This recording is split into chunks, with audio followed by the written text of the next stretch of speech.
May kwento akong ibabahagi sa inyo mga kagantimpala. At ang kwentong ito ay galing sa totoong karanasan. Paano? Simulan na natin ang kwento. Itong mga panahong ito, kabuwanan ni Maria. Di niya totoong pangalan. At nung mismong buwan ding iyon, masyadong abala yung asawa niya sa paghahanap buhay. Kaya madalas itong wala sa kanilang tahanan. At ang tanging naiiwan lamang ay siya at yung ama at ina niya. Itong dalawang matandang ito ang nagbabantay sa kanya kung sakali mang may di kaaya-ayang mangyayari.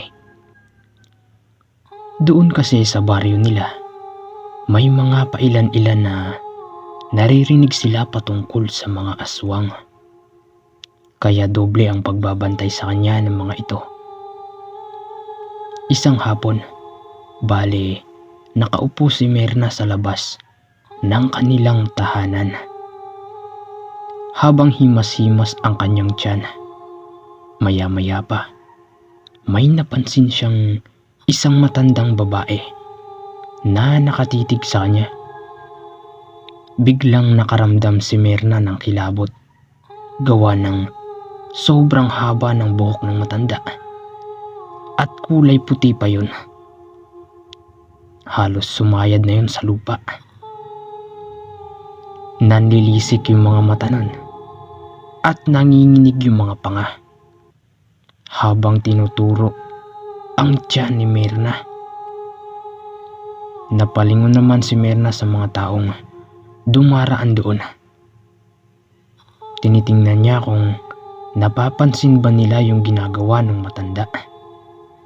Pero nanlaki ang mga mata niya, gawa ng di yun napapansin ng mga taong dumaraan. Nang biglang sumunod yun sa isang batang babae. Nanindig yung mga balahibo ni Myrna nang masipat niyang binubulungan iyon ng matanda.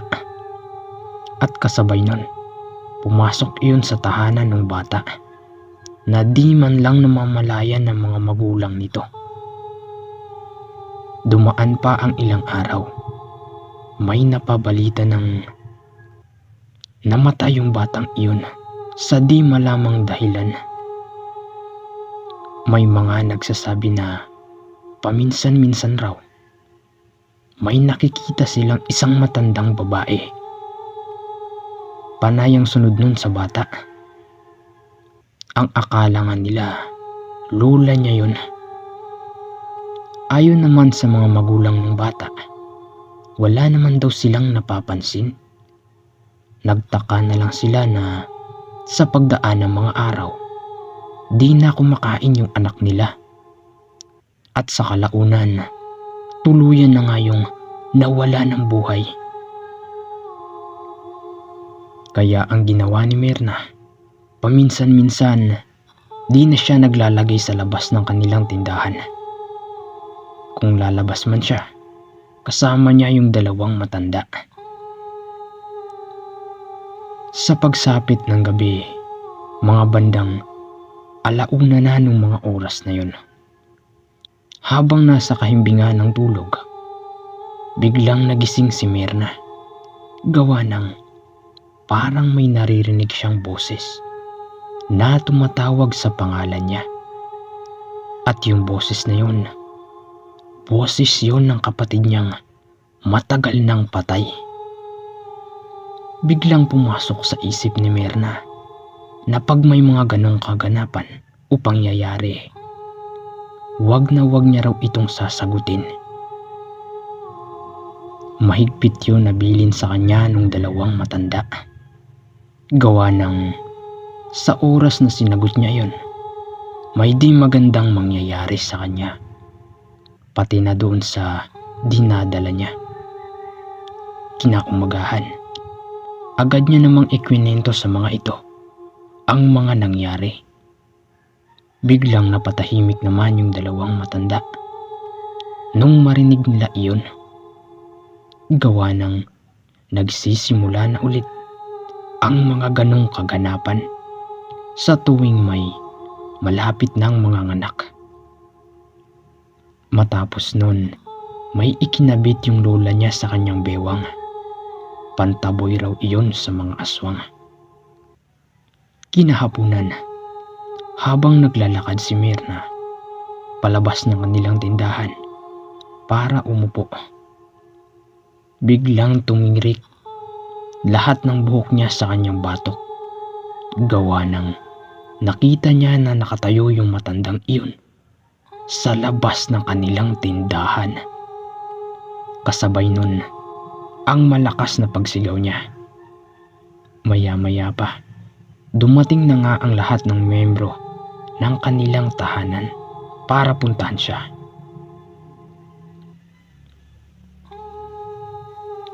Nung tanungin siya ng mga ito kung ano ang nangyari, agad niya namang itinuro yung lugar kung saan yung matanda. Ayon pa sa kanya, pilit raw nung hinahawakan yung tiyan niya. Mahahaba rin ang mga kuko nun na kulay itim. Matapos ang mga pangyayaring iyon, mas binantayan pa siya ng mahigpit. Maski yung asawa niya, di na umaalis ng kanilang tahanan at nagpatuloy nga ang mga ganong kaganapan. Hanggang sa dumaan pa nga ang mga araw at naisilang niya na nga ang panganay nilang anak. Naging kampante naman ng lahat, gawa ng ang buong akala nila wala nang mangyayaring kakaiba. Mga bandang 12:00 na ng tanghali nun. At isang araw pa lang nung mga anak si Myrna, habang naghahanda ng mga pagkain ng buong pamilya niya, nakaidlip siya. At sa pagtulog niya, pumasok sa panaginip niya yung matandang iyon. Ganong oras rin at ganong kalagayan. Kitang-kita ni Myrna na dahan-dahan na pumasok yung matanda sa kanyang silid at kukunin nito yung anak niya. Gustong sumigaw ni Myrna pero walang boses na lumalabas sa kanyang bibig. Hanggang sa binanggit niya ang pangalan ng ating amang may likha. At nung mga oras na yun, maniwala kayo o hindi, nakasigaw siya ng napakalakas at umiyak ng sobra. Sabay kuha niya sa kanyang anak at niyakap yun. Agad naman siyang pinuntahan ng mga tao doon at tinanong kung ano ang mga nangyari. Ikwinento niya naman ang mga kaganapan.